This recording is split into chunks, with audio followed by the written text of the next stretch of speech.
Hello, I'm Hannah Absalom and this is my amazing husband Alex, and we are doing a series on our cancer journey. Alex has cancer of the larynx, the voice box. We think it's stage 1B. We're still waiting for further tests. We're in the middle of this journey. So if you've not listened to the first episode, make sure you do so, because that sets the picture and what we're facing. So now we're just going to dive in a bit deeper, unpack some of what it means to be going through this. And one of the ways that I've processed this, an analogy that came to mind when we were talking about it, is I feel like I'm trying to access the Wi-Fi and trying to get online, but there's something in the house that is sucking almost all of the bandwidth. And so I'm trying to get online to do other things, and yet there's this thing in the background that's absorbing most of the bandwidth. So everything else seems to be running more slowly. And which in real life frustrates you massively. It would annoy me.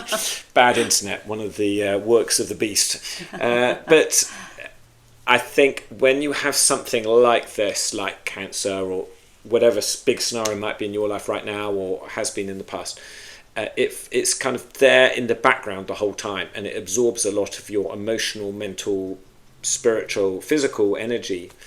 And even if you're not consciously thinking about it, it's kind of bubbling away. And so I think that's my best way of explaining how it operates. And so it kind of just seems to slow everything else down at first. And I think as I think about it, there's this wrestling that's going on as well. So it's almost like a wrestling with God. It's a wrestling with my own hopes and dreams and desires. And it's like one of the ways that expresses itself is I really do trust Jesus, and I trust him for the outcome, and I trust him for the supernatural things. So we're praying for that, for the miraculous thing to take place, and people want to pray for us, and we love that and we welcome it and we're so grateful.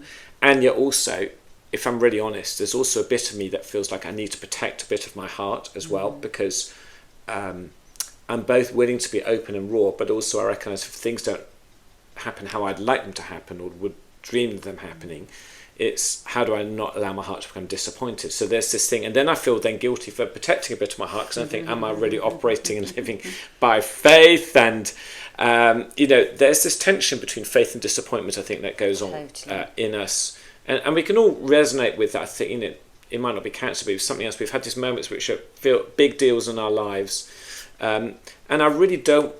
I don't think I'm living in a lot of fear, but I don't want to be in that place of fear. And some of you, that might be a bigger issue for you, dealing with fear. And so you'll resonate with this as well, which is how do we be men and women, boys and girls of faith, being honest, being real, not being controlled by fear, recognizing there's bits where we're guarding our hearts, recognizing there is that anxiety about what if I'm disappointed, but also I want to expect good things from the Lord as well. So I think that's probably a starting place.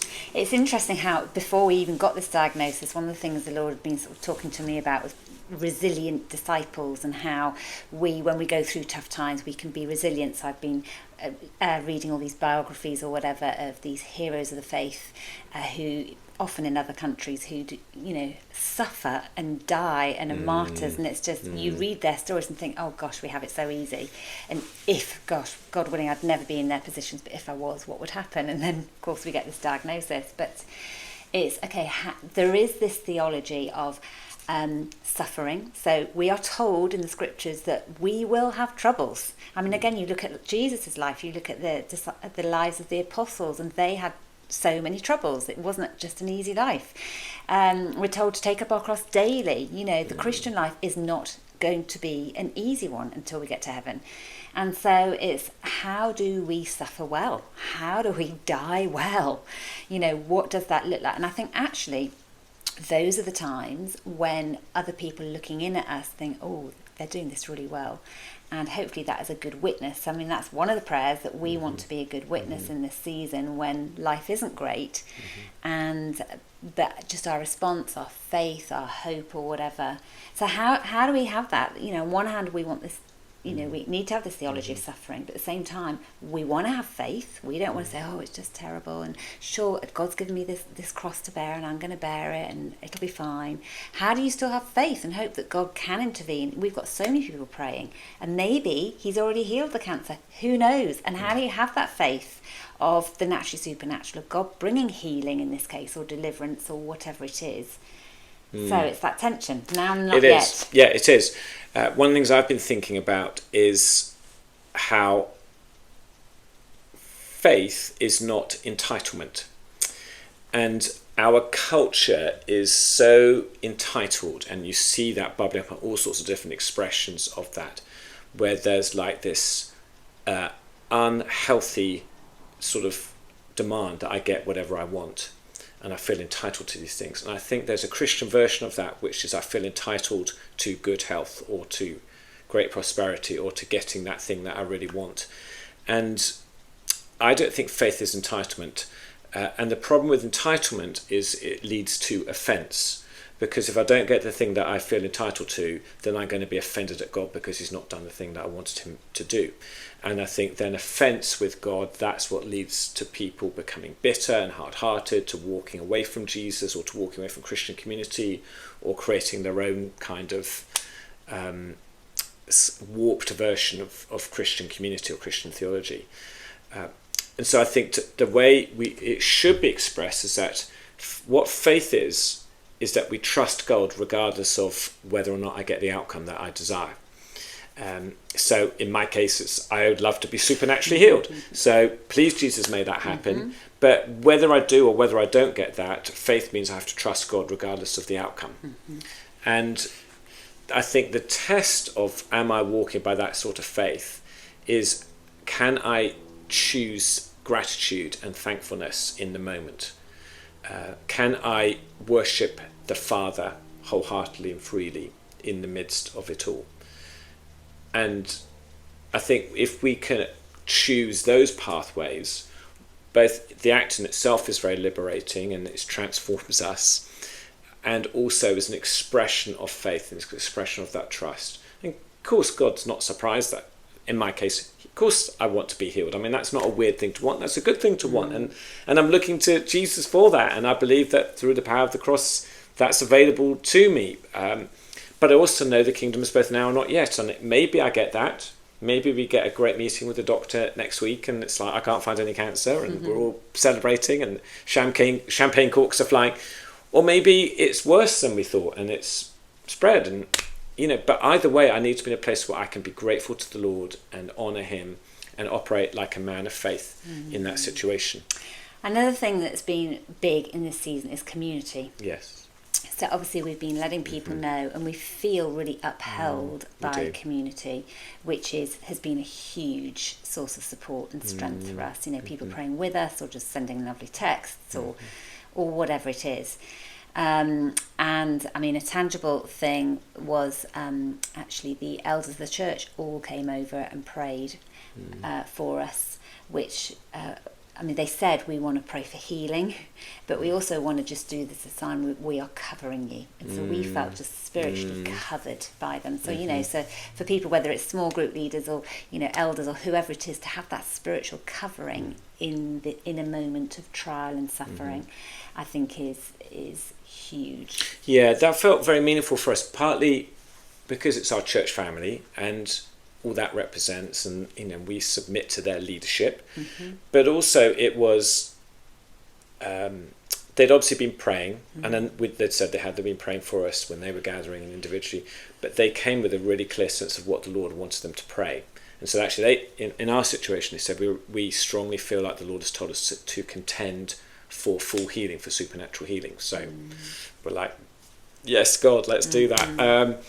And they anointed us with oil, but we just felt very loved and very prayed for, both supernaturally and also, so the vertical dimension, but also the horizontal one anothering piece. And so, I agree, that's a powerful one, isn't it? And another interesting one has been even those people who wouldn't necessarily call themselves Christians, or who are baby Christians, have been full of faith and talking about praying and talking about God's got this, and some of them have been powerful sort of prayers or declarations that they're texting to us or saying to us. And so it's just interesting who comes out of the woodwork at this time and who carries almost like spiritual authority. Sometimes it's people you would not expect. Someone gave us a picture of almost like a Roman army, and we were like in this Roman army, we were like some of the forerunners, going out or whatever, and we got our Roman shields and we were planting them in the ground. But they said this is a time when other people are coming around you and they're all behind you, but they sort of catch up, and then they get their shields and they almost do like the tortoise formation of they're coming above and around, and so we were the first ones to put our shields down, but then everybody else comes around, and it's this community thing. And I just love that analogy. Such a great picture, that, isn't it? And then the other piece I'd throw into the mix is the power of the prophetic and prophetic prayer. And we've had friends in all sorts of different places, so obviously locally, but across the country and globally. Yeah, so obviously in the UK where we're from, and we've got very dear friends in New Zealand. There's a whole community there who've been praying for us, Peru and other nations, and different parts of the US, and quite a few hubs there, Cleveland area and all sorts of places. So people are really praying for us and sending some really great prophetic insights, encouragements. Sometimes I think they know it's the Lord. Sometimes they're just like, oh, it's just a thing I'm sending, but for us it's really meaningful. So again, I think that's one of the powers of the prophetic gifts, which is, as we know, 1 Corinthians 14:3, that it's to strengthen, encourage, comfort. And we feel like those gifts are being deployed, and they are strengthening us, and they are encouraging us, they are comforting us. And we're pulling out those relevant bits, and we've got like a doc, and sometimes we literally pray them over ourselves. So again, the prophetic in any time of struggle, collate it and almost pray it in, massage it in. Yes, absolutely, because prophecy is an invitation. It's not necessarily an automatic thing that's going to happen. So our part, particularly I think for us at this season, is we're praying those things in and weighing it and talking about it, but also you're seeing some really clear common threads come through that. Like spiritual warfare aspect. Yeah. So talking spiritual warfare, we're going to talk about that next time. So we want to come and reflect on that, because we think that is a piece of what's going on here. And for many of you, when you faced challenging scenarios, no doubt that's a topic that's come to mind, or you've talked about or thought about. So we want to reflect on that. But for now, as we wrap up this, normally if you've watched any of our videos in the past, we like to give you specific next steps, homework to do. And as we thought about it, we felt like that didn't quite fit with these videos, because they're more personal, both our story, but also how you'll respond to it will be more personal according to what's going on in your life. And those around you. Yeah, so if there's something, obviously it might be something we've said that just speaks to you, great, run with that. But if not, if you're just kind of just watching this and you're for us and all the rest of it, but there's not a specific thing, then maybe the thing to think about is that dynamic Hannah was talking about between a theology of suffering and also a theology of being naturally supernatural. So how do you hold those two things together? So it's not just about suffering, but it's not just about the supernatural, and like the two things in a healthy, faith-filled, Jesus-honouring way, that they intersect with each other and they feed off one another in a way that really helps see more of the kingdom come now, even though sometimes we're stuck in the not yet of the kingdom. So I hope that's useful to you, and we look forward to being with you next time.